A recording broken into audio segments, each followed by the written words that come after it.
Hi ಸ್ನೇಹಿತರೆ, ಎಲ್ಲರಿಗೂ join to learn YouTube ಚಾನಲ್ಗೆ ಸ್ವಾಗತ.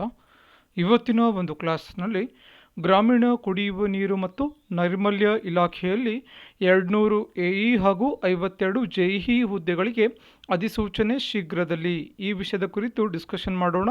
ಇದರ ಜೊತೆಗೆ ಈ ಒಂದು ಹುದ್ದೆಗಳಿಗೆ ಹೇಗೆ ತಯಾರಿಯನ್ನು ಮಾಡಬೇಕು ಅಂತ ಕೂಡ ಸಂಪೂರ್ಣವಾಗಿ ಇವತ್ತಿನ ಸೆಷನ್ನಲ್ಲಿ ಡಿಸ್ಕಷನ್ ಮಾಡೋಣ. ಕ್ಲಾಸನ್ನು ಸ್ಕಿಪ್ ಮಾಡಬೇಡಿ, ಕೊನೆ ತನಕ ನೋಡಿ ಅಂತ ಹೇಳ್ತಾ ಕ್ಲಾಸನ್ನು ಸ್ಟಾರ್ಟ್ ಮಾಡೋಣ.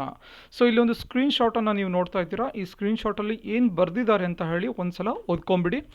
ಸೊ ಗ್ರಾಮೀಣ ಕುಡಿಯುವ ನೀರು ಮತ್ತು ನೈರ್ಮಲ್ಯ ಇಲಾಖೆಗೆ 200 ಸಹಾಯಕ ಇಂಜಿನಿಯರ್ ಅಂದರೆ ಎಇ ಹುದ್ದೆಗಳಿಗೆ, ಅಸಿಸ್ಟೆಂಟ್ ಇಂಜಿನಿಯರ್ ಎಇ ಹುದ್ದೆಗಳು ಹಾಗೂ 52 ಕಿರಿಯ ಇಂಜಿನಿಯರ್ ಅಂದರೆ ಜೂನಿಯರ್ ಇಂಜಿನಿಯರ್ ಜೆಇ ಹುದ್ದೆಗಳಿಗೆ ಒಂದು ಈ ಕೆಳಕಂಡಂತೆ 2 ಹಂತದಲ್ಲಿ ವೃಂದ ಮತ್ತು ನೇಮಕಾತಿ ನಿಯಮಗಳ ಅನುಸಾರ ಭರ್ತಿ ಮಾಡೋಕೆ ಆರ್ಥಿಕ ಇಲಾಖೆ ಸಹಮತಿಸಿದೆ. ಅಂದರೆ ಫೈನಾನ್ಷಿಯಲ್ ಅಪ್ರೂವಲ್ ಸಿಕ್ಕಿದೆ, ಆರ್ಥಿಕ ಇಲಾಖೆಯಿಂದ ಒಂದು ಪರ್ಮಿಷನ್ ಸಿಕ್ಕಿದೆ. ಯಾವುದಕ್ಕೆ ಅಂತಂದರೆ 200 ಎಇ ಹುದ್ದೆಗಳು ಮತ್ತು 52 ಜೆಇ ಹುದ್ದೆಗಳು ಎಲ್ಲಿ ಬರುತ್ತೆ ಅಂತಂದರೆ ಯಾವ ಇಲಾಖೆಯಲ್ಲಿ ಅಂತಂದರೆ ಗ್ರಾಮೀಣ ಕುಡಿಯುವ ನೀರು ಮತ್ತು ನೈರ್ಮಲ್ಯ ಇಲಾಖೆಯಲ್ಲಿ ಈ ಒಂದು ಹುದ್ದೆಗಳಿಗೆ ಒಂದು ಅಪ್ರೂವಲ್ ಸಿಕ್ಕಿದೆ, ಫೈನಾನ್ಷಿಯಲ್ ಅಪ್ರೂವಲ್.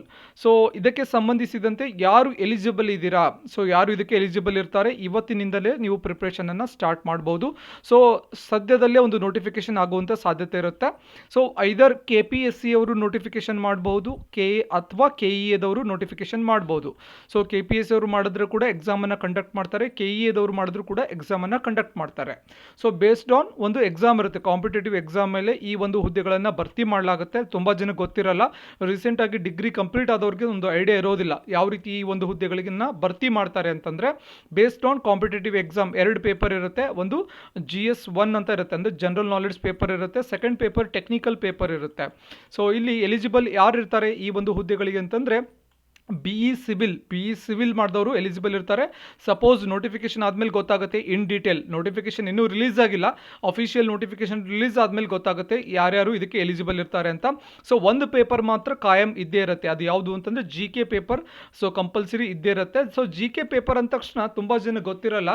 ಸೊ ಇಲ್ಲಿ ಎಇ ಹುದ್ದೆಗಳಿಗೆ ಬೇರೆ GK ಇರುತ್ತೆ, PSIಗೆ ಬೇರೆ GK ಇರುತ್ತೆ, PCಗೆ ಬೇರೆ GK ಇರುತ್ತೆ ಅಂತ. ಆ ರೀತಿ ಇರೋದಿಲ್ಲ. GK ಪೇಪರ್ ಎಲ್ರಿಗೂ ಕೂಡ ಕಾಮನ್ ಆಗಿರುತ್ತೆ. 7 ಸಬ್ಜೆಕ್ಟ್ ಇದ್ದೇ ಇರುತ್ತೆ. ಯಾವುದೇ GK ಪೇಪರ್ ತಗೊಂಡ್ರು ಕೂಡ 7 ಸಬ್ಜೆಕ್ಟ್ಗಳನ್ನು ಸ್ಟಡಿ ಮಾಡಬೇಕು. ಒಂದು ಹಿಸ್ಟ್ರಿ ಸ್ಟಡಿ ಮಾಡಬೇಕಾಗುತ್ತೆ, ಇತಿಹಾಸ. ಎರಡನೇದಾಗಿ ಜಿಯೋಗ್ರಫಿ ಅಂದರೆ ಭೂಗೋಳ. ಮೂರನೇದಾಗಿ ಕಾನ್ಸ್ಟಿಟ್ಯೂಷನ್ ಅಂದರೆ ಸಂವಿಧಾನ. ನಾಲ್ಕನೇದಾಗಿ ಎಕನಾಮಿಕ್ಸ್ ಅಂದರೆ ಅರ್ಥಶಾಸ್ತ್ರ. ಐದನೇದಾಗಿ ಪ್ರಚಲಿತ ಘಟನೆಗಳು ಅಂದರೆ ಕರೆಂಟ್ ಅಫೇರ್ಸ್. ಹಾಗೆ ವಿಜ್ಞಾನ, ಸೈನ್ಸನ್ನು ಸ್ಟಡಿ ಮಾಡಬೇಕಾಗುತ್ತೆ. ಹಾಗೆ ಮೆಂಟಲ್ ಎಬಿಲಿಟಿ ಸ್ಟಡಿ ಮಾಡಬೇಕಾಗುತ್ತೆ. ಸೊ ಸುಮಾರು 7 ಸಬ್ಜೆಕ್ಟ್ ಇದ್ದೇ ಇರುತ್ತೆ. So history, geography, constitution, science, current affairs, economics ಮತ್ತು mental ability. So current affairs ಮತ್ತು economics, mental ability, science and technology, history, geography, constitution ಎಲ್ಲವೂ ಕೂಡ ಇರುತ್ತೆ. ಸೊ ಇದ್ರ ಬಗ್ಗೆ ಆಲ್ರೆಡಿ ಎಲ್ಲಿಂದ ಪ್ರಿಪ್ರೇಷನನ್ನು ಸ್ಟಾರ್ಟ್ ಮಾಡಬೇಕು ಈ ಒಂದು ಪೇಪರ್ಗೆ ಅಂತಂದರೆ, ಸೊ ಈ ಒಂದು ಪೇಪರ್ಗೆ ನೀವು DSERT ಇಂದ, ಸೊ ಬೇಸಿಕ್ DSERT ಅಂತಂದರೆ ಸ್ಟೇಟ್ ಟೆಕ್ಸ್ಟ್ ಬುಕ್ಗಳು ಬರುತ್ತೆ, ಸ್ಟೇಟ್ ಟೆಕ್ಸ್ಟ್ ಬುಕ್ ಬರುತ್ತೆ, ಅಲ್ಲಿಂದ ಸ್ಟಾರ್ಟ್ ಮಾಡ್ಬೋದು. ಇಂಗ್ಲೀಷ್ ಮೀಡಿಯಮಲ್ಲಾದರೆ NCERT ಬುಕ್ಸಿಂದ ಸ್ಟಾರ್ಟ್ ಮಾಡ್ಬೋದು, NCERT ಬುಕ್ಸಿಂದ ಸ್ಟಾರ್ಟ್ ಮಾಡ್ಬೋದು. ಅದರ ಜೊತೆಗೆ ಜಾಯಿನ್ ಟು ಲರ್ನ್ ಯೂಟ್ಯೂಬ್ನಲ್ಲಿ, ಅಂದರೆ ಇವಾಗೇನು ನೋಡ್ತಾ ಇದ್ದೀರಾ ಈ ವಿಡಿಯೋ ಜಾಯಿನ್ ಟು ಲರ್ನ್ ಯೂಟ್ಯೂಬ್ನ ಒಂದು ವಿಡಿಯೋ ಆಗಿರುತ್ತೆ. ಜಾಯಿನ್ ಟು ಲರ್ನ್ ಯೂಟ್ಯೂಬ್ನಲ್ಲಿ ಸೊ ಆಲ್ರೆಡಿ ಈ ಒಂದು ಟೆಸ್ಟ್ ಸಿರೀಸ್ ಅಂತ ಮಾಡ್ತಾ ಇರ್ತೀವಿ. ಸೊ PSIಗೆ ಅಂತ ಒಂದು ಟೆಸ್ಟ್ ಸಿರೀಸ್ ನಡೀತಾ ಇದೆ. PSIಗೆ ಅಂದ ತಕ್ಷಣ ಅದು PSIಗೆ ಮಾತ್ರ ಹೆಲ್ಪ್ ಆಗುತ್ತೆ ಅಂತಲ್ಲ, ಅದು ಎಇಗೆ ಕೂಡ ಹೆಲ್ಪ್ ಆಗುತ್ತೆ, ಇವನ್ FDAಗೆ ಹೆಲ್ಪ್ ಆಗುತ್ತೆ, ಇವನ್ SDAಗೆ ಹೆಲ್ಪ್ ಆಗುತ್ತೆ, JEಗೆ ಕೂಡ ಹೆಲ್ಪ್ ಆಗುತ್ತೆ. ಸೊ ಯಾಕೆ ಎಇಗೆ ಹೆಲ್ಪ್ ಆಗುತ್ತೆ ಈ ವಿಡಿಯೋಸ್ ಅಂತಂದರೆ, ಬಿಕಾಸ್ KPSC ಅವರು ಏನಾದರೂ ಎಕ್ಸಾಮ್ ಮಾಡಿದ್ರೆ, ಸೊ KPSCಯ ಎಲ್ಲ ಕ್ವಶನ್ ಪೇಪರ್ಗಳು, GKದ ಎಲ್ಲ ಕ್ವಶನ್ಸ್ಗಳನ್ನು ಈ ಒಂದು ಟೆಸ್ಟ್ಗಳಲ್ಲಿ ಇನ್ಕ್ಲೂಡ್ ಮಾಡಿದ್ದೇವೆ. ಜಾಯಿನ್ ಟು ಲರ್ನ್ ಯೂಟ್ಯೂಬ್ನ ಒಂದು ಟೆಸ್ಟ್ ಸಿರೀಸಲ್ಲಿ ಇನ್ಕ್ಲೂಡ್ ಮಾಡಿದ್ದೇವೆ. ಅದರ ಜೊತೆಗೆ ವೆಬ್ಸೈಟ್ ಕ್ವಶನ್ಸ್ಗಳನ್ನು ಮತ್ತು DSERT ಬುಕ್ಸ್ಗಳ ಕ್ವಶನ್ಸ್ಗಳನ್ನು ಮತ್ತು ಇವನ್ ಒಂದು ರೆಫರೆನ್ಸ್ ಬುಕ್ಸ್ ಕ್ವಶನ್ಸ್ಗಳನ್ನು ಕೂಡ ಇನ್ಕ್ಲೂಡ್ ಮಾಡಿ ಟೆಸ್ಟ್ಗಳನ್ನು ಮಾಡ್ತಾ ಇದ್ದೀವಿ. ಸೊ ಪ್ರತಿದಿನ ಒಂದು ವಿಡಿಯೋ ನೋಡೋದ್ರಿಂದ ಕೂಡ ನಿಮಗೆ day by day knowledge improvement ಆಗುತ್ತೆ. ಬೇಕಾದರೆ ಅದರ ಒಂದು ಲಿಂಕನ್ನು, ಟೆಸ್ಟ್ ಸಿರೀಸ್ನ ಒಂದು ಲಿಂಕನ್ನು ಕೆಳಗಡೆ ಡಿಸ್ಕ್ರಿಪ್ಷನಲ್ಲಿ ಕೊಟ್ಟಿರ್ತೀನಿ, ದಯವಿಟ್ಟು ನೋಡ್ಕೋಬೋದು.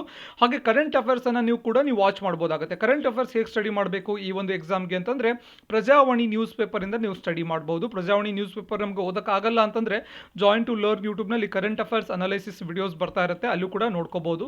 ಇನ್ನು ಮೆಂಟಲ್ ಎಬಿಲಿಟಿ ಎಲ್ಲಿಂದ ಸಾಲ್ವ್ ಮಾಡ್ಕೋಬೇಕು ಅಂತಂದರೆ ಜಾಯಿನ್ ಟು ಲರ್ನ್ ಯೂಟ್ಯೂಬ್ನಲ್ಲಿ ಒಂದು ಮೆಂಟಲ್ ಎಬಿಲಿಟಿ ಸಿರೀಸ್ ಇದೆ, ಕ್ವಶನ್ ಸಿರೀಸು, ಅಲ್ಲೂ ಕೂಡ ನೋಡ್ಕೋಬೋದಾಗುತ್ತೆ. ಅದರ ಲಿಂಕನ್ನು ಕೂಡ ಕೆಳಗಡೆ ಡಿಸ್ಕ್ರಿಪ್ಷನಲ್ಲಿ ಕೊಟ್ಟಿರ್ತೀನಿ. ಸೊ ಈ ರೀತಿಯಾಗಿ ನೀವು ಪ್ರಿಪ್ರೇಷನನ್ನು ಇವತ್ತಿನಿಂದನೇ ಕೂಡ ಸ್ಟಾರ್ಟ್ ಮಾಡ್ಬೋದು. ಸಪೋಸ್ ನಿಮಗೆ ನೆಕ್ಸ್ಟ್ ಇವಾಗ ನೋಟಿಫಿಕೇಶನ್ ಆದಮೇಲೆ ನಾವು ಮಾಡ್ತೀವಿ ಅಂತಂದರೆ ಬಿಕಾಸ್ ಲ್ಯಾಕ್ ಆಫ್ ಟೈಮ್, ಅಂದರೆ ಟೈಮ್ ಕೂಡ ಶಾರ್ಟೇಜ್ ಆಗುವಂಥ ಸಾಧ್ಯತೆ ಇರುತ್ತೆ. ಇವತ್ತಿನಿಂದ ಯಾರ್ಯಾರು ಎಲಿಜಿಬಲ್ ಇರ್ತೀರಾ ಸೊ ಇದಕ್ಕೆ ಆಲ್ರೆಡಿ ಸ್ಟಾರ್ಟ್ ಮಾಡ್ಬೋದಾಗುತ್ತೆ. ಒಂದು ಟೆಕ್ನಿಕಲ್ ಪೇಪರ್ಗೆ ಪೇಪರ್ 1 ಆಯಿತು. ಪೇಪರ್ 2ಗೆ ಏನು ಮಾಡಬೇಕು ಅಂತಂದರೆ, ಸೊ ಪೇಪರ್ 2ಗೆ ಬೇಸಿಕ್ ಇಂಜಿನಿಯರಿಂಗಲ್ಲಿರುವಂತಹ ಒಂದು ಸೆಲೆಕ್ಟೆಡ್ ಟಾಪಿಕ್ಸ್ಗಳನ್ನು ಓದಬೇಕಾಗುತ್ತೆ. ಸೊ ಯಾವ ಸೆಲೆಕ್ಟೆಡ್ ಟಾಪಿಕ್ಗಳನ್ನು ಓದಬೇಕು ಅಂತಂದರೆ, ಸೊ ಅದು ನೋಟಿಫಿಕೇಶನ್ ಆದಮೇಲೆ ಒಂದು ಸಿಲೆಬಸ್ಸನ್ನು ರಿಲೀಸ್ ಮಾಡ್ತಾರೆ, ಅಫಿಷಿಯಲ್ ಸಿಲೆಬಸ್ಸನ್ನು ರಿಲೀಸ್ ಮಾಡ್ತಾರೆ.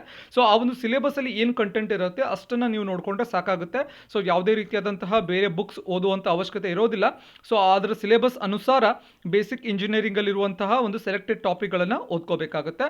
ಸೊ ಇದು ಯಾವಾಗ ಗೊತ್ತಾಗುತ್ತೆ? ಅಫಿಷಿಯಲ್ ನೋಟಿಫಿಕೇಶನ್ ರಿಲೀಸ್ ಆದಮೇಲೆ ಇದರ ಬಗ್ಗೆ ಗೊತ್ತಾಗುತ್ತೆ.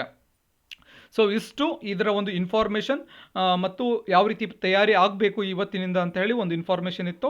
ಸೊ ಕ್ಲಾಸ್ ಇಷ್ಟ ಆದರೆ ಒಂದು ಲೈಕ್ ಮಾಡಿ, ನಿಮ್ಮ ಫ್ರೆಂಡ್ಸ್ಗೆ ಶೇರ್ ಮಾಡಿ. ಹಾಗೆ ನೀವಿನ್ನೂ ನಮ್ಮ ಚಾನಲ್ಗೆ ಸಬ್ಸ್ಕ್ರೈಬ್ ಆಗಿರಲಿಲ್ಲ ಅಂದರೆ ಕೆಳಗಡೆ ರೆಡ್ ಕಲರ್ ಸಬ್ಸ್ಕ್ರೈಬ್ ಬಟನ್ ಕಾಣ್ತಾ ಇದೆ ಅಲ್ವಾ, ಅದ್ರ ಮೇಲೆ ಕ್ಲಿಕ್ ಮಾಡಿ. ಅದ್ರ ಮುಂದ್ಗಡೆ ಬೆಲ್ ಐಕಾನ್ ಇದೆ, ಗಂಟೆ ಚಿತ್ರ ಇದೆ, ಅದ್ರ ಮೇಲೆ ಕ್ಲಿಕ್ ಮಾಡಿ. ಆಮೇಲೆ ಆಲ್ ನೋಟಿಫಿಕೇಶನ್ ಬರುತ್ತೆ, ಅದ್ರ ಮೇಲೆ ಕ್ಲಿಕ್ ಮಾಡಿ. ಹೀಗೆ ಮಾಡಿದ್ರೆ ಮಾತ್ರ ನಾವು ಪ್ರತಿದಿನ ಅಪ್ಲೋಡ್ ಮಾಡುವಂತಹ ವಿಡಿಯೋಸ್ಗಳು, ಅದು ಕರೆಂಟ್ ಅಫೇರ್ಸ್ ಆಗಿರ್ಬೋದು, ಟೆಸ್ಟ್ ಆಗಿರ್ಬೋದು, ನೋಟಿಫಿಕೇಶನ್ ಆಗಿರ್ಬೋದು, ಸೊ ಎಲ್ಲ ವಿಡಿಯೋಸ್ಗಳು ಕೂಡ ನಿಮ್ಮ ಮೊಬೈಲ್ಗೆ ಬರುತ್ತೆ, ಇಲ್ಲಾಂದರೆ ಬರೋದಿಲ್ಲ. ಹಾಗೆ ಜಾಯಿನ್ ಟು ಲರ್ನ್ ಯೂಟ್ಯೂಬ್ನಲ್ಲಿ civil, PSI, PC, SDA, AE, JE ಎಲ್ಲ ಒಂದು ಎಕ್ಸಾಮ್ಗಳಿಗೆ ಹೆಲ್ಪ್ ಆಗುವಂತಹ ಟೆಸ್ಟ್ ವಿಡಿಯೋಸ್ಗಳು ನಡೀತಾ ಇದೆ, ಸಿರೀಸ್ ನಡೀತಾ ಇದೆ. ಸುಮಾರು 55 ಟೆಸ್ಟ್ಗಳಾಗಿದೆ. ದಯವಿಟ್ಟು ವಾಚ್ ಮಾಡಿ, ಕೆಳಗಡೆ ಡಿಸ್ಕ್ರಿಪ್ಷನಲ್ಲಿ ಲಿಂಕನ್ನು ಕೊಟ್ಟಿರ್ತೀನಿ. ಹಾಗೆ ಜಾಯಿನ್ ಟು ಲರ್ನ್ ಯೂಟ್ಯೂಬ್ನಲ್ಲಿ ಸಿವಿಲ್, PSIಗೆ 850 ರೂಪೀಸ್ ಕೋರ್ಸನ್ನು, ಹಾಗೆ 450 ರೂಪೀಸ್ಗೆ PC ಕೋರ್ಸನ್ನು, 650 ರೂಪೀಸ್ಗೆ SDA ಕೋರ್ಸನ್ನು ಲಾಂಚ್ ಮಾಡಿರ್ತೇವೆ. ಕೋರ್ಸ್ ಡೀಟೇಲ್ಸ್ ಏನು ಅಂದರೆ ವೈಯಕ್ತಿಕ ಮಾರ್ಗದರ್ಶನ, PDF notes, history, geography, constitution, science, current ಅಫೇರ್ಸ್ಗಳ ಒಂದು ಕಾಂಪಿಲೇಷನ್ ಅವೈಲೇಬಲ್ ಇರುತ್ತೆ. ಪರೀಕ್ಷೆಗಳ PDF ಅವೈಲೇಬಲ್ ಇರುತ್ತೆ, ಎಸ್ಸೆ ಅವೈಲೇಬಲ್ ಇರುತ್ತೆ, ಟ್ರಾನ್ಸ್ಲೇಷನ್ ಕೂಡ ಅವೈಲೇಬಲ್ ಇರುತ್ತೆ.